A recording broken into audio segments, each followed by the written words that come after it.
Next on Fox, arson investigation. Why a string of house fires in Springfield has local firefighters raising suspicion. And cutting back, what Governor Pat Quinn says he'll be doing this week to help raise awareness and support in raising Illinois' minimum wage. Plus, Labor Day celebrations, a look at some of today's festivities and the political effects that could come from today. 3 suspicious fires in less than a week. Springfield police and fire departments are now trying to determine if those fires are connected by more than just proximity. In tonight's top story, News Channel at 9, Chantel Middleton takes a closer look. She joins us now live in studio with more. Chantel. An Illinois state trooper suffered minor injuries this afternoon in an accident while responding to the scene of a separate accident. The accident happened at the intersection of South Grand and Dirksen. A lieutenant with the Illinois State Police says that the traffic looked like it was stopped, but as the trooper crossed the intersection, he was hit in the side by another car, flipping the police car over. Both the trooper and the driver of the other vehicle was taken to Memorial Medical Center for minor injuries.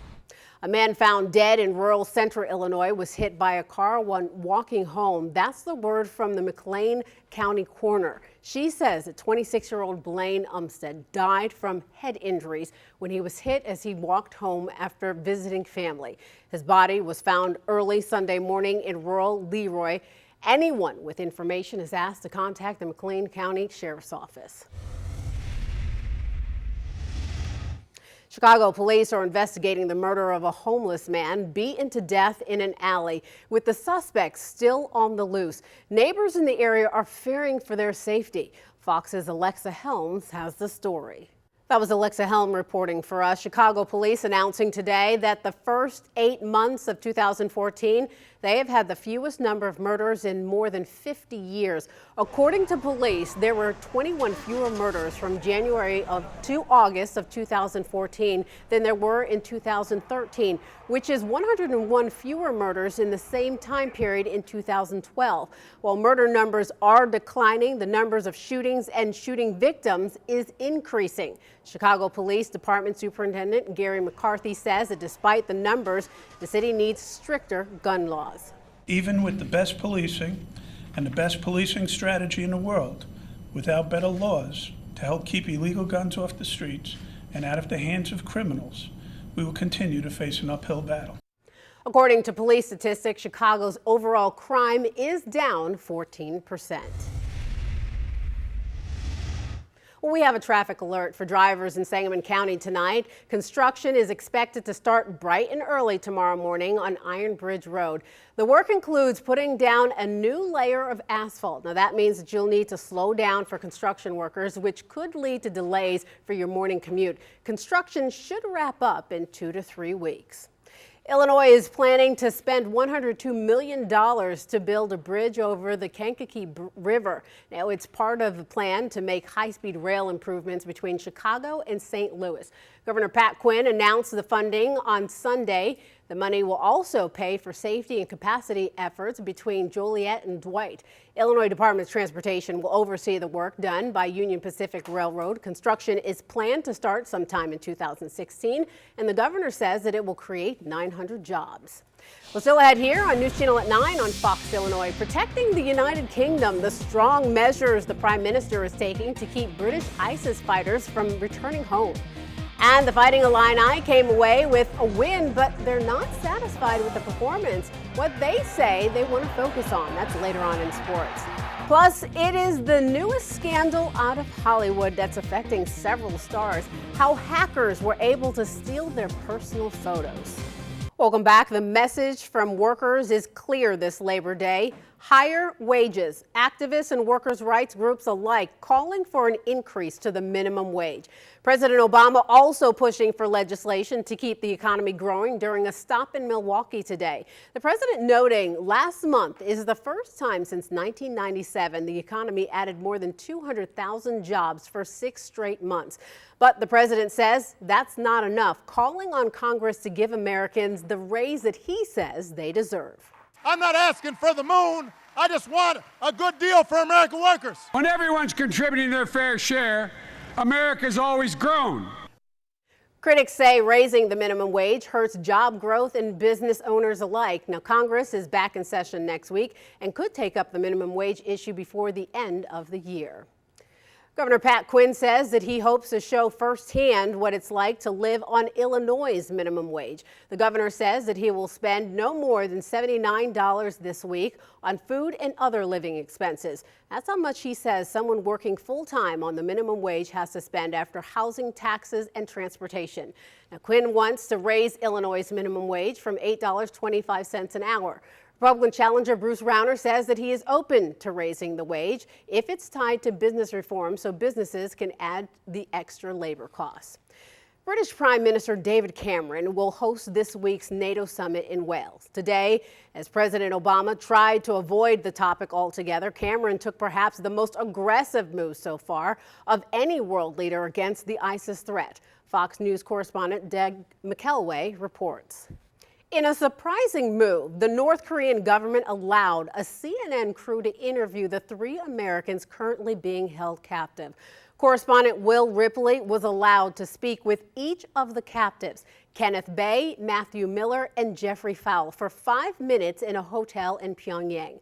All 3 say that they've signed statements admitting guilt but are in urgent need of help. Fowle, an American tourist detained in June, is accused of leaving a Bible in a hotel where he was staying.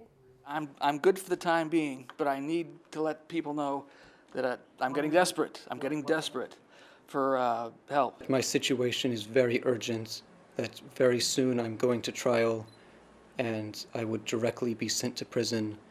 I think this interview is my final chance to push the American government into helping me. Miller won't learn of his fate, of his charges until he goes to trial. Kenneth Bae, meanwhile, was detained in late 2012. He's been in custody the longest. The U.S. missionary now serving a 15-year sentence in a labor camp. The North Korean government maintains that he was part of a plot to overthrow its regime. Still ahead, the truth in advertisement. The federal government spending our tax dollars to track misinformation.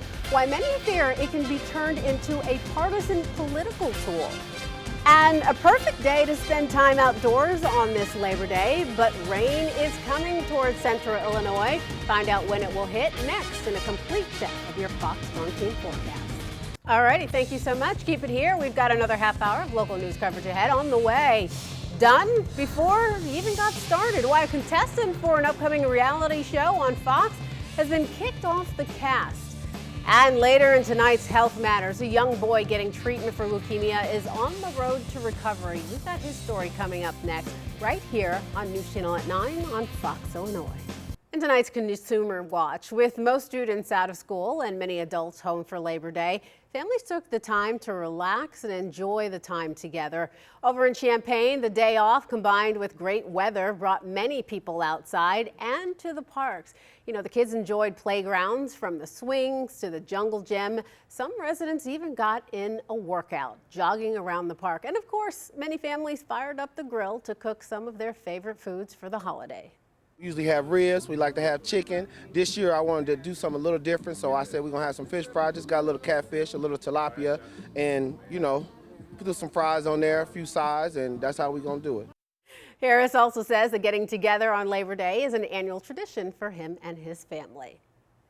Well, a new survey shows that most full-time employees are logging more hours on the job than a usual 40-hour work week. Gallup's annual work and education survey found about half the adults that it surveyed work an average of 47 hours a week. Experts say that it's likely part of an employee's pay structure. Those paid by the hour are limited by overtime, which is not usually an issue for salary employees, who then usually spend more time at the office.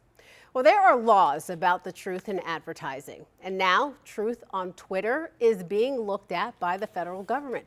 The feds are spending nearly $1 million of taxpayer money to create an online database that will track misinformation. But could it turn into a partisan political tool? Ben Becker investigates. In tonight's Health Matters, it's a story that we first brought you 1 year ago about a young Decatur boy named Caden Turner who's battling leukemia. 1 year later, Caden is still driving his truck through the halls of the hospital where he still receives chemotherapy treatments. And with September being Childhood Cancer Awareness Month, Caden and his family are working to spread awareness. We need the awareness out there. We need the funding. You know, everyone says, oh, not mine, not mine. I lived that life too. I never dreamed that I'd wake up and my son would have leukemia, you know, but sadly 1 in every 7 children get affected by cancer. St. John's Children's Hospital typically gets about 8 to 10 new patients with leukemia every year. Caden's family is putting on a blood and bone marrow drive on Monday, September 22nd from 3 p.m. until 7:30 p.m. at GT Church in Decatur. Now, for more information on how you can help, just head over to our website at foxillinois.com and click on Web Watch. And a fundraiser was held in Alton, Illinois this weekend for another young boy battling cancer. A Teenage Mutant Ninja Turtles added some star power to the event. Jennifer Meckles has the story. How awesome is that? All right, new at 9, Governor Pat Quinn proclaimed September as Recovery Month in Illinois. It celebrates the continued success of many Illinois residents who have achieved recovery from alcohol and substance addiction and mental illness. This year's theme, Join the Voices for Recovery, Speak Up, Reach Out. It encourages people to openly discuss mental and substance abuse disorders and the reality of recovery. Last year, the Illinois Department of Human Services funded substance abuse treatment services for nearly 80,000 people and mental health services for 140,000 people. For more information about Recovery Month, just head over to foxillinois.com and click on Web Watch. Well, stay tuned. We've got more local news coverage on the way. Coming up, a food program at a local college gives culinary students the chance to learn while helping out local farmers. A look at how this program works after the break. Plus, a few pieces of Elvis history is now for sale, where you can buy jets that the King designed. Coming up in tonight's Entertainment Buzz. Union leaders in Illinois are sending a strong message. It's a message of solidarity at a time when rallying their base is vital, just months ahead of the November election. Newschannel at 9's Jordan Abadea attended this morning's Labor Day parade in Decatur and has more on the very tangible political tone. Candidates who have already scored union endorsements include Governor Pat Quinn, Senator Dick Durbin, State Senator Andy Menard, and Representative Sue Shearer, all Democrats. Thousands of people headed to downtown Springfield this morning for the annual Labor Day parade. The parade was put on by the Springfield and Central Illinois Trades and Labor Assembly Organization. Dozens of labor groups lined up to march. The parade kicked off at 10 a.m. Now, organizers say that it's a great way for everyone to take time and appreciate the hardworking men and women who keep the country's economy strong. To celebrate labor's contribution to everything in this country. Everybody, the hardworking men and women that built this country and keep it strong. The parade started at 7th and Jefferson Streets. It headed west to 5th Street, south to Capitol Avenue, east to 6th Street, and back north to Washington Street. The weather held out for thousands of parade goers, especially the children. A local restaurant giving back this Labor Day, the Springfield Olive Garden, delivering a free meal to firefighters in the capital city today. More than 800 Olive Gardens across the country giving meals to firefighters, police officers, and hospitals today. The free meal to Springfield firefighters included lasagna, salad, and breadsticks. It's good to have a job where people appreciate what you do. And us, police officers, nurses, doctors, EMTs, the whole profession, and it's just good to know that people care what we do, and we're happy that they give something back to us. This is the 13th straight year Olive Garden has given away these kinds of meals on Labor Day. Asian carp are once again being blocked from entering Lake Decatur. A barrier keeping them out is back in place tonight after it was damaged during bad weather in February. The 4-foot screen is on top of a dam. It was originally installed in January but didn't survive the tough winter storms, long when part of the screen fell off a month later. Now, an engineer working on the project says the design changes were made and the screen should stand up to ice and snow.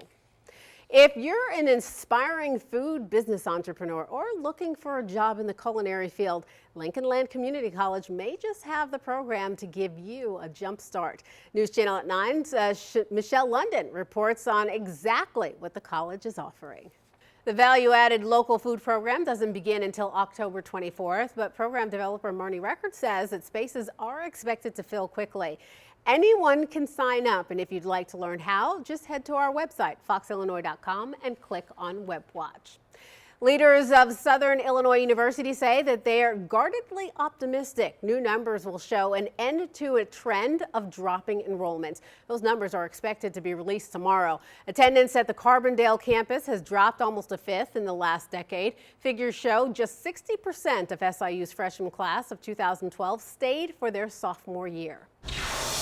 Alrighty, don't go anywhere. Still to come on Newschannel at 9 on Fox Illinois. Some football fans in Texas are getting a huge deal on their furniture purchases. How much money Ashley Furniture is forking over this week? That's coming up next.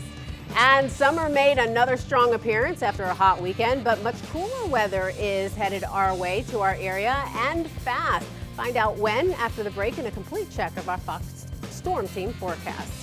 Several Hollywood stars are caught up in a nude photo scandal. Hackers reportedly accessed Apple's iCloud storage system to steal personal photos of several female celebrities. Nichelle Turner has the story.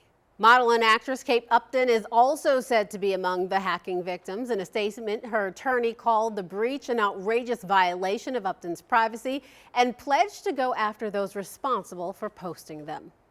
Actor Alec Baldwin finds himself in yet another confrontation with police, this time in the Hamptons. Video obtained by TMZ shows Baldwin yelling at a police officer.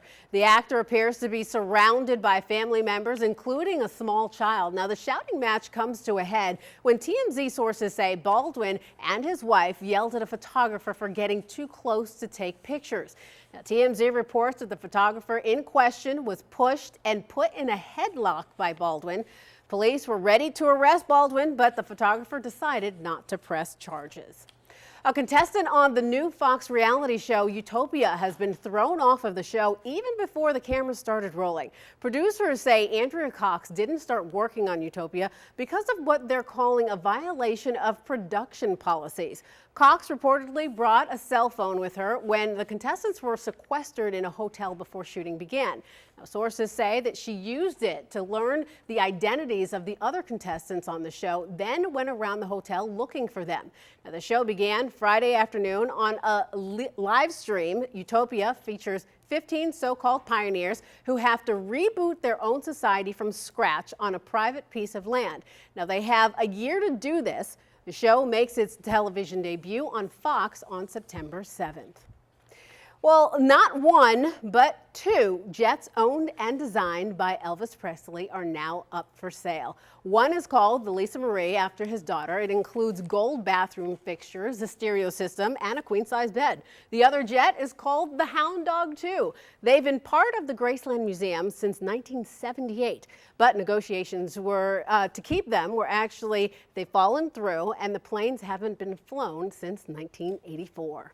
Well, finally tonight in Texas, a furniture store is celebrating a win by the Texas A&M Aggies with a deal that's putting money in their customers' pockets.